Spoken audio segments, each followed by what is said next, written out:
시편 말씀을 이렇게 보다 보면 다윗의 시가 상당히 많은 것을 알 수가 있습니다. 아마 신앙생활 오래 하신 분들은 이 사실 정도는 쉽게 알고 계실 것입니다.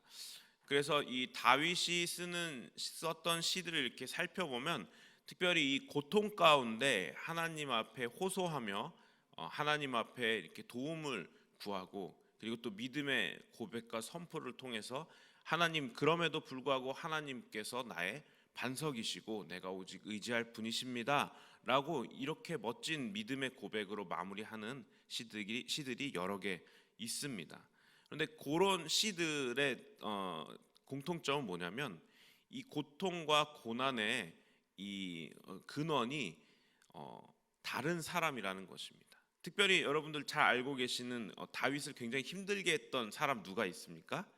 예, 장인어른이었던 사울 왕이 있죠. 사울 왕에게 쫓겨다니면서 그 고통 가운데 썼던 시들이 상당히 많이 있습니다. 그런데 오늘 시 같은 경우는 그 고통의 근원이 어떤 사울이나 어떤 사람의 자기를 힘들게 하는 어떤 사람이 아니고, 오늘의 이 고통의 근원은 굉장히 난해합니다.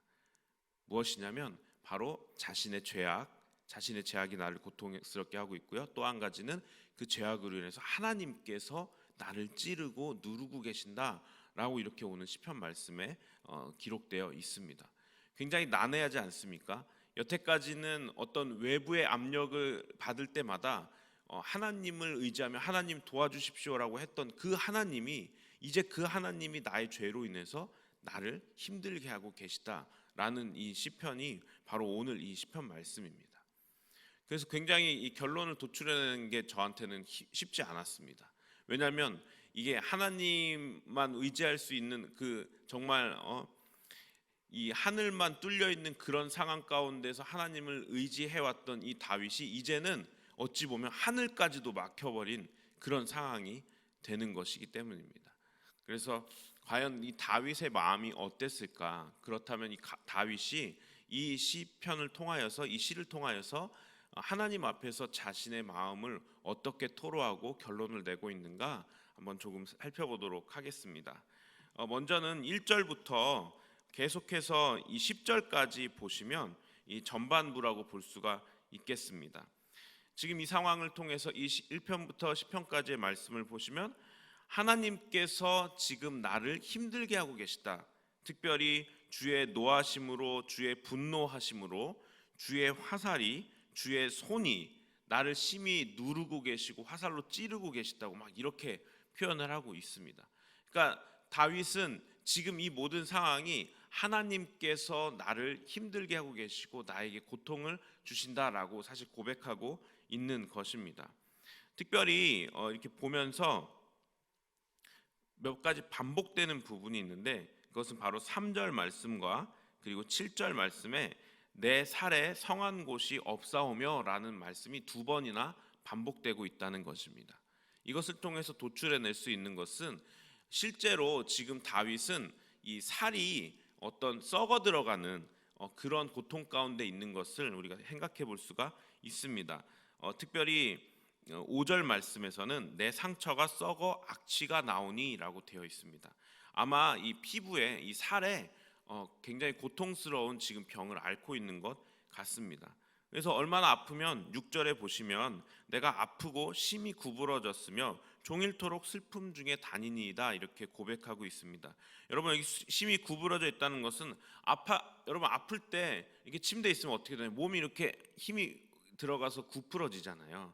이제 아마 그것을 말하는 것 같습니다. 다윗이 지금 너무 고통스러워서 몸이 이렇게 구부러진 상태로 하루 온종일 지내고 있는 것을 우리가 예상할 수가 있습니다. 그런 것처럼 지금 이 상황은 다윗이 실제적인 그런 아픔과 고통을 통하여서 지금 굉장히 어려운 상황에 놓여 있다는 것입니다. 그런데 문제가 무엇이냐? 그럴 때 하나님을 찾을 수 있을 만큼 자신이 하나님과의 관계가 올바르게 형성되어 있으면 좋은데, 지금 여기서 다윗이 말하고 있는 것은 내 죄 때문에 지금 내가 이런 모습을 당하게 된 것이다 라고 하면서 하나님을 향하여서 예전과 같이 하나님 도와주십시오라고 선뜻 말할 수 없는 상황인 것을 볼 수가 있는 것입니다.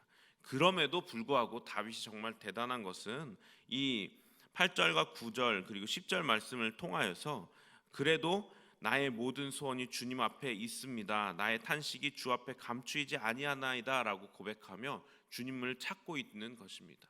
주님 자비를 베풀어 주십시오. 내 죄악이 너무 큽니다. 잘못했습니다 라고 하면서 주님 앞에 회개하고 있다는 것이죠. 그래서 이 9절 말씀 그리고 8절과 9절과 10절 말씀을 통하여서 우리가 예상해 볼 수 있는 것은 다윗이요 지금 이 자신이 당하는 이 심각한 이 육체적인 고통을 통해서 이 죄악이 죄악이 이러한 모든 고통의 근본이 되는 것을 깨달은 다음엔 가난해진 마음을 가지게 되는 것입니다.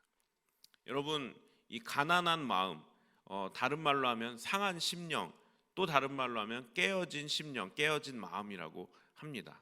여러분 이 가난한 심령은 예수 그리스도께서 말씀하신 하나님께서 기뻐하시는 심령 중에 하나입니다. 여러분 다윗이 이러한 고통 가운데에서 자기의 그 가난한 마음 가난해진 마음 그 깨어진 심령을 들고 하나님 앞에 나아가는 것입니다. 이것이 다윗이 하나님 앞에서 내 마음에 합한 자다라고 그 별명을 얻을 수 있었던 하나님의 칭찬을 들을 수 있었던 가장 좋은 증거가 아닌가 싶습니다.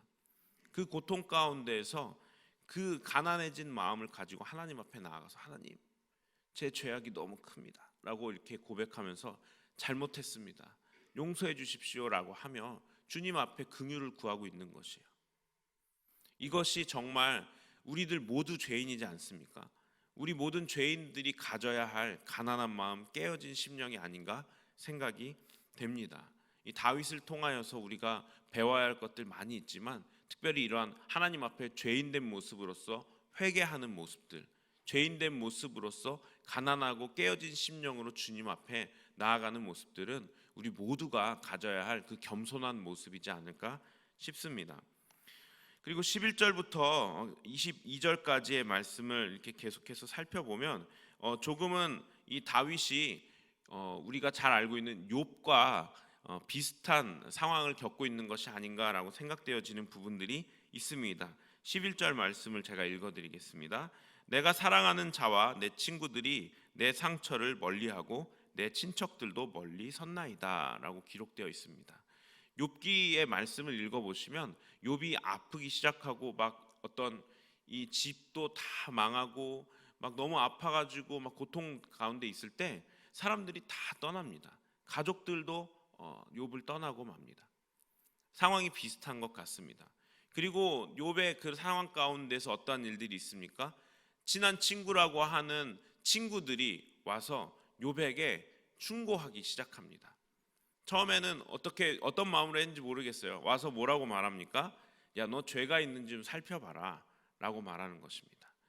여러분 이게 처음에 들을 때는 그래 죄가 있는지 내가 살펴봐야겠다 할 수 있겠죠. 그런데 볼 때마다 죄가 있는지 살펴봐라. 그럼 여러분 마음이 어떻겠습니까? 욥도 그랬는데 여러분 어떻게 되겠습니까? 야 아니까 그만해 라고 되지 않았겠습니까? 사실 욥은 그러면서도 하나님을 원망하지 않았어요. 그러면서 하나님 앞에 계속해서 물었겠죠. 그런데 옆에서 친구들은 그런 상황이고 뭐고 상관없이 자기 할 말만 계속하는 것입니다. 여러분 여기 오늘 다윗의 시를 여기 보시면 13절 말씀, 14절 말씀 계속해서 이렇게 말씀하고 있습니다. 나는 못 듣는 자 같이 듣지 아니하고 말 못하는 자 같이 입을 열지 아니하오니 나는 듣지 못하는 자 같아서 내 입에는 반박할 말이 없나이다. 아멘. 이 말씀의 뜻을 이렇게 계속 살펴보는데 이게 무슨 말일까? 살펴보니 이런 깨달음이 오는 것 같습니다. 욥의 친구들이 옆에서 계속해서 한 말 또 하고 한 말 또 하고 야 너 죄 때문이야 죄 때문이야 라고 말할 때처럼 다윗이 계속해서 본인이 자기 자신의 죄 때문인 것을 깨달아 알고 있잖아요. 그런데 옆에서 계속 너 죄 때문이야 너 죄 한번 살펴봐 너 회개해야 돼 라고 말하는 그런 상황들 가운데에서 이 다윗이 이 마음을 하나님만이 아시는데 자꾸 옆에서 이렇게 너무나도 한 말 또 하고 한 말 또 하고 하는 것이에요. 자신의 고통과 자신의 마음에 대한 그런 이해함은 없이 계속해서 그냥 자기 할 말만 하는 것입니다. 여러분, 고통당하고 있는 사람한테 가서 먼저 해야 될 말이 뭔가요? 괜찮으냐? 위로의 말씀 아니겠습니까? 권면의 말씀보다는 위로의 말씀이겠죠. 격려해 주는 거죠. 힘내보자, 내가 기도할게. 근데 와가지고 계속 너 죄 있나 살펴봐, 너 죄 때문에 그러는 거 아니야? 이미 안다고요, 다윗이. 그러니까 나중엔 어떻게 해요? 하나님만 제 마음 아십니다 라고 하면서 반박할 말이 없나이다. 이제 말하지 않는 거예요. 말하기도 귀찮은 거죠. 그런 모든 것들에 대해서 하나님께서 이미 알고 계시고 내가 내 죄 때문인 거 깨달아서 회개하고 있는 상황 가운데 하나님, 내가 이제 저 사람들에게 반박할 말이 없습니다 라고 하면서 결론은 어떻게 됩니까? 15절에 여호와여, 내가 주를 바라사오니 내 주 하나님이 내게 응답하시리이다. 결론을 내리는 것입니다.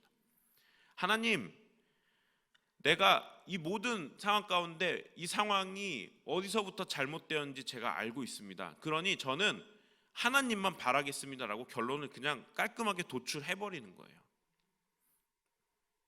이것이 우리가 신앙생활하면서 힘든 일을 겪습니다. 주변에서 어렵게 할 때도 있어요. 사람들이 내 마음 알지도 못하고 마음대로 말할 때 있어요. 그럴 때 우리들이 흔들리지 않을 수 있는 방법은 하나님은 제 마음 아시죠? 하나님만 구하고 바랍니다 라는 우리가 표대를 삼아놓고 나아가는 것입니다. 주님만 바라보는 것이죠. 심지가 곧게 하나님만 바라보는 것입니다. 오늘 이 시편 말씀을 이제 결론을 내리려고 합니다. 여러분, 하나님께서 이 다윗의 죄로 인해서 고통을 주신 것 맞는 것 같아요. 그런데 여러분, 중요한 것이 있습니다. 이 고통을 주시는 이유에 대해서 우리가 살펴보아야 하는 것이죠. 여러분, 하나님께서 하나님이 사랑하시는 자녀들에게 고통을 허락하실 때에는 이유가 있는 것이죠. 바로 아까도 말씀드렸던 것처럼 가난한 마음, 깨어진 심령을 원하시는 것일 수도 있다는 것입니다. 다윗이 지금 죄로 인하여서 하나님과 단절이 되었어요. 그럴 때 하나님께서 원하시는 것이 무엇입니까? 깨어진 심령, 가난한 마음으로 하나님을 다시 구하는 것을 원하신다는 것입니다. 만약 하나님께서 이것을 죄의 값으로, 죄의 심판으로 여기셨다면 다윗은 어떻게 됐어야 될까요? 죽어야 됩니다. 죄의 심판은, 죄의 삭은 사망입니다. 하나님께서는 결코 다윗에게 이러한 고통을 주시는 것이 너 죄졌으니까 벌 받아야 돼 라고 주시는 것이 아니라는 것입니다. 우리 모든 사람에게 하나님께서 죄로 인한 어떤 그런 고통을 주실 때 너 이거 죄 지었으니까 벌 받아야 돼 라고 주시는 것이 아니고, 우리 그리스도인들에게 특별히 이러한 죄악 가운데 오는 고통을 통해서 하나님께 다시 돌아오기를 원하신다는 것입니다. 그래서 우리가 그때 해야 될 것은 바로 하나님 앞에 무릎 꿇고 탄식하며 탄복하며 하나님 앞에 나아가는 것밖에는 우리가 할 것이 없다는 것입니다. 다윗이 바로 제일 잘한 그것, 우리 그리스도인들도 가장 잘해야 할 그것, 바로 그것이 하나님 앞에 통회하는 심령으로, 가난한 심령으로, 깨어진 마음으로 무릎 꿇고 나아가는 것입니다. 말씀을 마치도록 하겠습니다. 우리가 세상 살다 보면은 참 힘들고 어려운 일들이 우리 앞에 봉착할 때가 많이 있습니다. 그럴 때 우리가 믿음으로 돌파하는 것 맞습니다. 굉장히 중요하고 그것이 우리 그리스도인들이 할 수 있는 믿음의 선포이고 돌파입니다. 하지만 그 전에 우리가 믿음의 돌파를 하기 위해 필요한 것이 있어요. 그것이 뭐냐면 바로 하나님 앞에 우리의 가난한 심령과 마음으로 통회하며 나아가는 것입니다. 그렇게 할 때 우리 가운데 하나님께서 주시는 믿음이 샘솟는 것이죠. 그렇게 할 때 우리들이 이 어려운 상황 가운데 믿음으로 돌파할 힘이 생기는 것입니다. 그냥 무작정 믿음으로 으쌰으쌰 이게 아닙니다. 하나님 앞에 먼저 무릎 꿇어 엎드려, 하나님, 제가 혹시 뭐 잘못한 게 있나요? 하나님, 그렇다면 깨닫게 해주십시오 라고 우리가 고백하며, 그리고 또 하나님 앞에서 깨달아진다면 하나님, 제가 정말 잘못했습니다. 내 깨어진 심령을 들고 하나님 앞에 나아갑니다라고 고백하며 나아갈 수 있는 그러한 믿음, 그 깨어진 심령, 상한 심령을 가진 우리 법한 모든 교우분들이 되시기를 주님의 이름으로 소망합니다. 함께 기도하시겠습니다. 하나님, 하나님 마음에 합한 자라고 불려졌던 다윗이 가장 잘했던 그것, 죄악이 있으면 그 죄악 가운데에서 계속 머무르지 않고 하나님 앞에 들고 나아가 무릎 꿇어 엎드려 침상을 띄우며 눈물로 기도했던 것. 하나님, 상한 심령, 상한 마음, 깨어진 마음, 가난한 심령을 가졌던 그 다윗을 우리가 닮기를 원합니다. 그리스도인으로서 세상을 살아갈 때 힘들고 어려운 일들이 닥칠 때에 내가 스스로 생각하고 판단하는 것이 아니고 하나님 앞에 나아가 묻고 하나님 앞에서 깨어진 심령을 가지고 기도할 수 있는 우리 한 사람 한 사람 될 수 있도록 인도하여 주시옵소서. 오늘 하루가 그런 삶이 될 수 있도록 인도하여 주시옵시고, 오늘 하루 우리가 겸손하게 하나님 앞에 꿇어 엎드려 살아갈 수 있도록 인도하여 주시옵소서. 예수님의 이름으로 기도합니다. 아멘.